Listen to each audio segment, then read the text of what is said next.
Tiago, eu queria que você falasse um pouquinho para a gente sobre a importância da silagem, né? Um contexto, pode até, de repente, fazer uma rápida contextualização histórica dessa questão da silagem no Brasil e por que ela é tão importante para que a gente consiga manter os nossos sistemas de produção, né, bem ao longo do ano. Bem, como você disse, as silagens elas são utilizadas no mundo inteiro na produção de leite, né? E principalmente porque nós temos duas maneiras de conservar alimentos, seria por meio da desidratação, que seria um feno, ou por meio da fermentação, que seria a silagem. Mas, obviamente, o mundo, não só o mundo, o Brasil optou, né, por conduzir a alimentação dos animais baseada em silagem, né? E especialmente aqui no Brasil, o que acontece da importância desses alimentos é que, se nós retornarmos aí algumas décadas atrás, não muitas vacas estavam no pasto, né?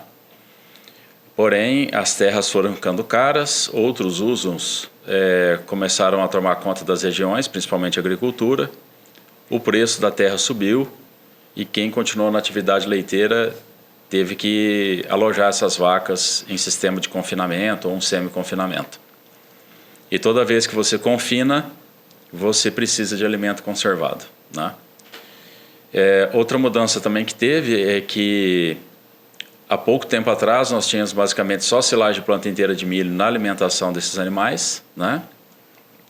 E a gente percebe que também a gente passou a ter silagens de grãos, né? Grão úmido, grão reidratado ou milho, o sorgo, né? Que também é silagem, que também tem a sua importância dentro do contexto da pecuária leiteira. E uma vez também que nós estamos usando essas silagens de grãos, são alimentos que nos dá maior digestibilidade de amido, né?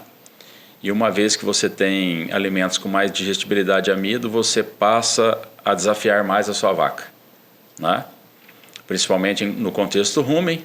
Esse rumen ele se torna mais sensível, porque você está degradando mais amido, ele fica mais sensível aos distúrbios metabólicos, principalmente a acidose.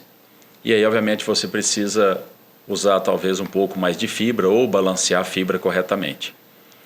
E aí apareceram também, além do feno, como segunda fonte de forragem para essas vacas, o nosso país também começou a usar o que a gente chama de pré-secado, né? Que também é silagem. É fermentação, né? Então veja que, às vezes a gente vê que em dietas de determinados rebanhos aí a gente tem 3 silagens diferentes, planta inteira de milho, pré-secado e uma silagem de grãos. Então cerca de 80% ou mais do que essa vaca está comendo diariamente é proveniente de silagens, né? Então, está aí a importância da gente discutir sobre silagens dentro do contexto da pecuária leiteira. E a silagem também, não só para a questão relacionada ao confinamento, mas também nos sistemas de produção a pasto no período das águas, que quando chega no período da seca a gente tem escassez por causa da estacionalidade de produção e acaba, né, Daniel, servindo como a fonte de volumoso. Eu costumo dizer, Tiago, que a pasto, tá? Não estamos falando de confinamento, que nos sistemas de produção a pasto, como a gente não consegue fazer essa produção de forragem o ano todo, a bovinocultura leiteira ela está um pouco mais adiantada do que a bovinocultura de corte, a pasto, em relação ao uso de alimentos conservados, né? Porque a bovinocultura de corte, quando ela usa o pasto, fica quase que o tempo todo ali sem se preocupar muito com a silagem. Isso tem mudado, mas eu acho que a maior parte dos pecuaristas de produção a pasto que utilizam a silagem, eles estão na bovinocultura de leite, é isso? Você acha que o pessoal do pasto no leite sabe que precisa da silagem no momento da entre-safra de capim? Com certeza, porque o gado de corte tem uma flexibilidade maior de venda, isso, compra de animais, né? Trabalhar a taxa de lotação dentro da fazenda, né? Pecuária leiteira a gente não tem isso, né? A gente não trabalha vendendo e comprando animais nessa frequência, né? Então, obviamente, se você tem uma taxa de lotação de vacas produtoras de leite durante o verão, em que seus pastos estão produtivos, obviamente você precisa manter essas mesmas vacas, ou seja, a mesma taxa de lotação ao longo do período da seca. E aí, uma das alternativas que tem, ou se não a principal, é o uso realmente de silagens.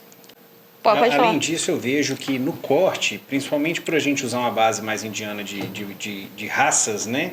Acaba que o animal aguenta mais desaforo na época da seca, então ele emagrece, mas raramente morre.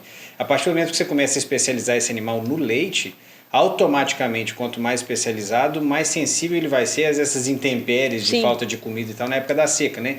Então ele obriga, inclusive, aquele produtor que não é muito tecnificado a ter algum tipo de volumoso, algum tipo de forragem, seja em pé ou na lona, vamos colocar assim, conservada, para conseguir ter o animal dele atravessando a seca até o final, né? Porque senão morre.